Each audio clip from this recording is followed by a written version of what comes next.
জানো গিন্নি, একটা লোক টাকা পাবে তো ওই লোকটা নাহলে 1 বছর টাকা লিয়া হয়ে গেছে, এখনো টাকা দিতে পারেনি। কি করবো গো গিন্নি? ওর কাছে দুদিন তুমি টাইম চাইলাও। ও কি টাইম দিবে? ও ওরকম ধরে লোক না টাইম দেওয়ার মতন। আর দুদিন তাহলে চাহাবা, যদি দেয় বাইচানা কথা দেখা যায়। আসলে ওকে বলতে হবে, দিলে দিল, না দিলে না দিল। কিছু বলিস, কদিন হলে টাকা লিয়া, কদিন বলতে বলতে চলে আসো। কি বল? ক বছর হয় টাকা? 1 বছর হলো টাকা লিয়া, তুই এখনো টাকা দিছিস না? কালকে সময় দিনু, কাল যদি না টাকা দিতে পারি সন্ধ্যাবেলায় তোর যে কোনো জায়গা থেকে আমি শরীরে চাকুলে এসে মাংস কাটি নিয়ে। না ভাই, 2টা দিন আমাকে সময় দাও। 2টা দিন আমি সময় দিতে পারবো না। 2টা দিন আমি সময় দিতে পারবো না। কই গেছে টাকা বই? 1 বছর দিন হয়ে গেল দিয়া, আবার কালকে 2 দিন সময় দাও। বাপের বাড়ি আপনার দেখলা গিন্নি, ও ওরকম লোক না টাইম দেওয়ার মতন। ও তাহলে সত্যি করে মাংস কাটি দিবে নাকি? হ্যাঁ, কালকে আমার আর মুখ দেখতে পাবে না। তাহলে একটা ব্যবস্থা করতেই তো হবে। তুমি কিছু করো। আমি তো কিছু করতে পারবো না। তাহলে আমার আর বাঁচি থাকার সময় নাই, আমি মরে যাব। কেন তুমি একটা কিছু করবা? আমি আবার কি করবো? গরিব মানুষ, কি করবো আমি আবার? দুটো ভাতটা খেয়ে নাও। ভাতের কথা বলছি না, এমনি তো টেনশনে মাথায় কাজ করছে না, হ্যাঁ হয়ে গেছে, আবার ভাতের কথা বলছি। রাত হয়ে গেল, তুমি ভাত খেলে না, শোও। দেখি আজ তো আর ঘুম আসবে না, কাল তো মরণ হয়েই যাবে আমার। তো তাহলে আজকে শান্তি করে ঘুম পাড়ে নাও। দেখি ঘুম যদি আসে তো ঘুম যাচ্ছি।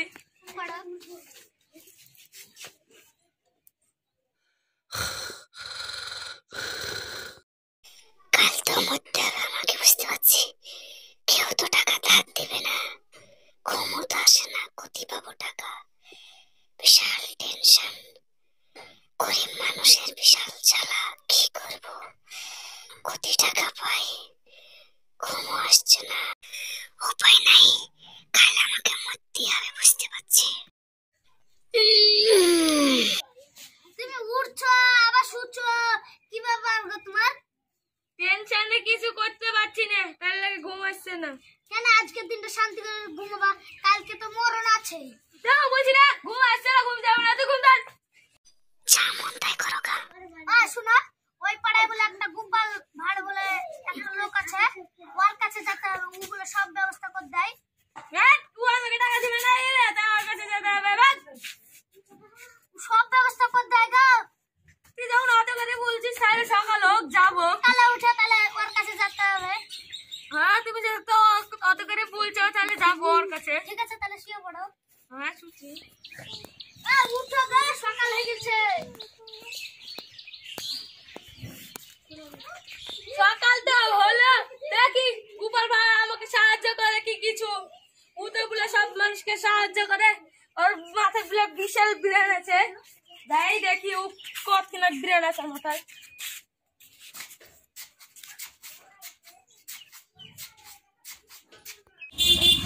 গোপাল ভাই আসো নাকি গো? গোপাল ভাই দেখতে বাটা কে আসলো? ঠিক আছে আব্বা, দেখছি কে আসলো। তোমার আব্বা আছে? আসেন, বসেন এখানে। এত সকাল সকাল তোমার কি সমস্যা হচ্ছে বলো আমাকে। ওই কথা বলেন না, আমি একজনের কাছ থেকে তো 1 লাখ টাকা ধার নিয়েছিল, এদিকে 1 বছর হয়ে যাবে, আজ অবধি শোধ করতে পারিনি। কাল আসছিল লোকটা, আমাকে ধমকি দিয়ে গেছে কাল সন্ধ্যার মধ্যে যেন টাকা পাই, তাতে তোমার যে কোনো শরীরের মধ্যে 1 পিস মাংস কেটে নেবো, তাই বলেছে আমাকে। তুমি যাও বাড়ি, আমি সব দেখে নেবো। মিটিংটা কবে বসবে? কাল 10টায়। ঠিক আছে, তুমি যাও, আমি মিটিং এ বসে যাবো। কোনো টেনশন করো না, সব মীমাংসা করে দেবো, তুমি যাও। আসবেন কিন্তু। বাবা আসবো, তুমি যাও। আব্বা, তুমি কিভাবে মীমাংসা করবে গাছ? আমার কাছে তো কিছুই না, আমি বড় বড় মীমাংসা করে দিয়েছি। গোটা দেশ দিলে আমার কাছে সব বুদ্ধি লিতে আছে, এত কিছুই না। দেখছি না, রাজ্যের আমার কাছে লোক আসে, যা পড়াশোনা করবা আমার মতো একটা বুদ্ধিমান হতে হবে। ঠিক আছে আব্বা, আমি পড়াশোনা করতে যাচ্ছি। কি গো, গোপাল ভাইয়ের কাছে তো গেছিলে, কি বললা? আজ 10টার সময় মিটিং ডাকবে, আমার নিশ্চিন্তায় থাকো গা, তাই বললো আমাকে। ও তাহলে ঠিক আছে, 10টার সময় যেতে হবে। আমার তো গোশ দিয়ে ছাড়া উপায় নাই, ও আবার কি বা করবে। ঠিক আছে তাহলে চলো, সকাল থেকে খাওয়া দাওয়া করলাম। তোমরা তো মিটিং রয়েছো, আর কেউ কে আসবে? আমি কিন্তু মিটিং শুরু করে দিব। হ্যাঁ, আমার একজন আসবে, গোপাল ভাঁড় আসবে। আর কখন দেরি করব আমি? কাল কত বছর হলো আজকেই টাকা দিয়ে কই নিছে, আজকে মাংস কাটি দিব। সভাপতি আর 2 মিনিট আর নাচতে কি দেখি। বসো দেখি 2 মিনিট আসলে না আসলে তো আমি ওর মাংস কাটি দিব, আপনি সাক্ষী রাখিল। গোপাল ভাঁড় তো আসার কথা বলেছে, কথা দিয়েছিল, কই এখনো তো আসলো না। এই দেখেন গোপাল ভাঁড় চলে এসেছে। ভাবছিলেন এবার গোপাল ভাঁড় দেখে কি করে, কি টেনশন। তাহলে মিটিং শুরু করা যাক। হ্যাঁ শুরু করেন। কি ঘটনা বলেন তো? হ্যাঁ আমি 1 বছর আগে আমার ঠিক টাকা ধার নিয়েছিল। হ্যাঁ এখনো টাকা দেয়নি। হ্যাঁ দিয়ে আজকে টাকা শান্তি বলে টাকা দেওয়ার কথা দেখেন ভুলে টাকা নিয়েছি কি না, তো আমি যে কোনো জায়গা থেকে মাংস খাইছি। এই কথা কি ঠিক? হ্যাঁ বড় মশাই ঠিক। তুমি কি টাকা এনেছো? টাকা আনিনি গো। তাহলে তোমার তো মাংস কাটার কথা আছে, যে কোনো জায়গা থেকে তাহলে মাংস কাটি দিবে। সভাপতি সাহেব আমি একটা কথা বলবো। বলো। তুমি কি বলেছো টাকা না দিলে মাংস কাটি দিবে? হ্যাঁ বলেছি। তাই গো? হ্যাঁ। তাহলে বলেছি টাকা বাবা মাংস কাটবার যেখান থেকে কাটো, রক্ত জানে না পড়ে। রক্ত যদি পড়েছে তোমারও বিচার হবে বলেছি। হ্যাঁ ঠিক কথা। আরে শালা, টাকা তো তাইলে আমার মাছ চলে যাবে, কি করি? মাংস কাটলে তো রক্ত বের হবে, টাকা আমার মার আছে। মাংস কাটতে গেলে তো রক্ত পড়বে, তো কি করে আমি মাংস নিব? কি করবা করো, কিছু করার নাই তোমার, আমায় করে দাও। যাও তোমার টাকাও মাফ করে দিন, তোমাকে মাফ করে দিন, আর মাংস হলো না, যাও তোমাকে মাফ করে দিন। তাহলে তুমি মাংস হয়ে গেল, তাহলে সব মাফ করে দিল, চলো বাড়ি। ঠিক আছে চলো। আর কাউকে টাকা ধার দিব না, টাকা ধার দিয়ে বিপদে পড়েছি। আব্বা, আমিও তো মিটিং এ গেছি, তুমি কিভাবে ওই লোককে বাঁচালা? এরকম একদম কত বলছিস, এত কিছু না, এমনি তো আমার বাড়ি লোক আছে না। ঠিকই বলেছো, তোমার তো বিশাল বুদ্ধি। আমার তো বুঝতে হবে না, আমার নাম গোপাল ভাঁড়। আমরা তোমাকে একদিন হারাবো, দেখিলো। হ্যাঁ পারবে, এখন যা পড়াশোনা করতে যাচ্ছি। আজকে আমি স্কুল রে মামার বাড়ি চলে যাবো, আজ বাড়িতেই আসবো না, সন্ধ্যা হলেই বাড়ি আসবো। যাই স্কুলে যাই। মামি, ও মামি। ও কবে এসেছো? বসো বসো। হ্যাঁ, দেখাইনি ভাই দেখে। আমার বিশাল খিদে পেয়েছে, একটু ভাত দিন তো। ও ভাত তো না, দুটো মুড়ি আছে না, মুড়ি গেলে খাওনি। লাও তাহলে খাও গুলাম বসে। কোথায় আইছো? আমি স্কুল থেকে বাড়ি যাইনি, স্কুলে তোমাদের বাড়িতে এসেছি। ও তোমাদের বাড়ি সব ভালো তা? হ্যাঁ ভালো আছে, আমার আপা বলবে আমি তাড়াতাড়ি চলে যাই। বসে তো খাওয়া যা, আমি যাতে যাতে খাবো। ঠিক আছে তাহলে যাও, কেউ নেই, তোমার আপা বকবে। উনি খাতে খাতে বাড়ি চলে যায়।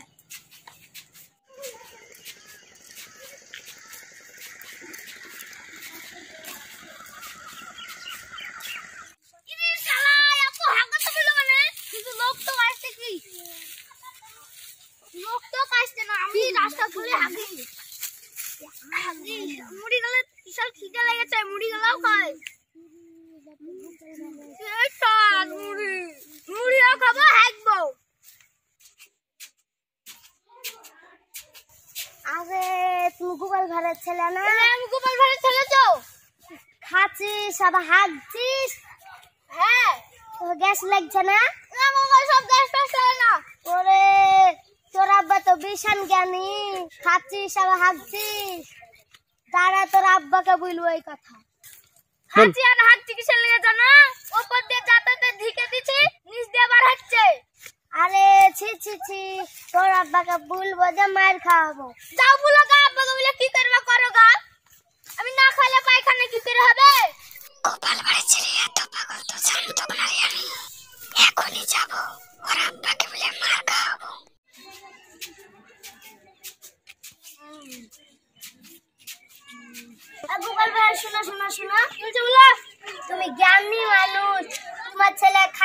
হাইছে। ছি আমার ছেলে কি করেছে রে? জঙ্গলে দেখছি হলো মুড়ি খাইছে আর হাইছে। বাড়িতে আসুক দিয়ে দেখছি। ওকে আমি বুঝানু, তাও মুড়ি খাইছে আর হাইছে। ঠিক আছে যাও, আমি দেখছি। ছেলে আসুক তোকে পিটাচ্ছি।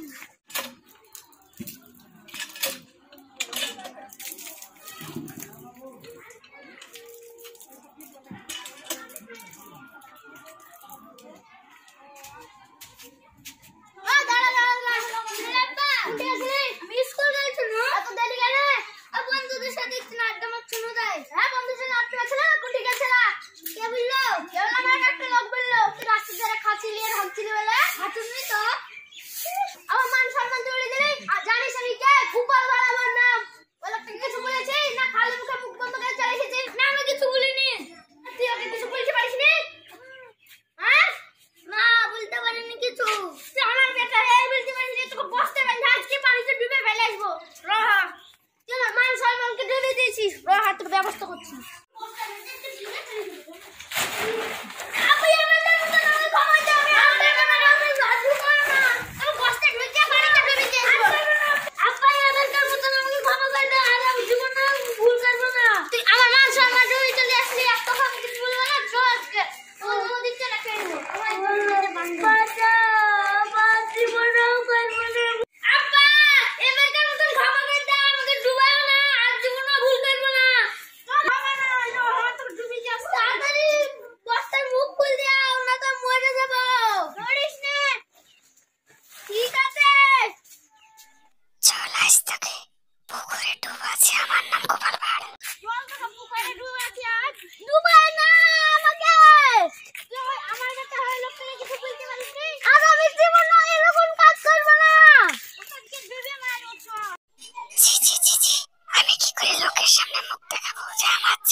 বলতে পারেনি, আমার তো লজ্জায় মুখ মাটিয়ে হয়েছে।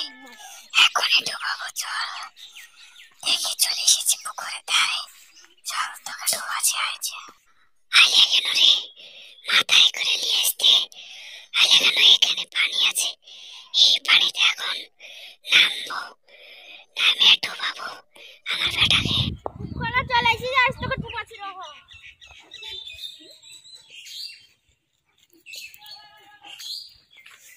আব্বা, আমার একটা কথা মনে পড়েছে, ওই লোকটাকে বলেছিল ওই কথাটা।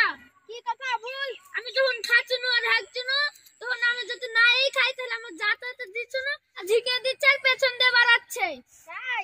হ্যাঁ। তুই আগে বলিস না, তুই তো ঠিকই বলেছিস। রা তোকে বাই করছি এখনই। তাই তো বলি, আমার ছেলে অবশ্যই উত্তর দিয়ে আসবে। আমার ছেলে কোনোদিন হারবে না। আগে বলিনি কারণ কি জানো? কি? তোমার ঘাড়ে ইচ্ছা ছিল বিশাল চড়া, তার লেগে বাড়ি থেকে তোমার ঘাড়ে আনু এখানে, না তো তুমি তো নিয়ে আসতে না আমাকে। তাই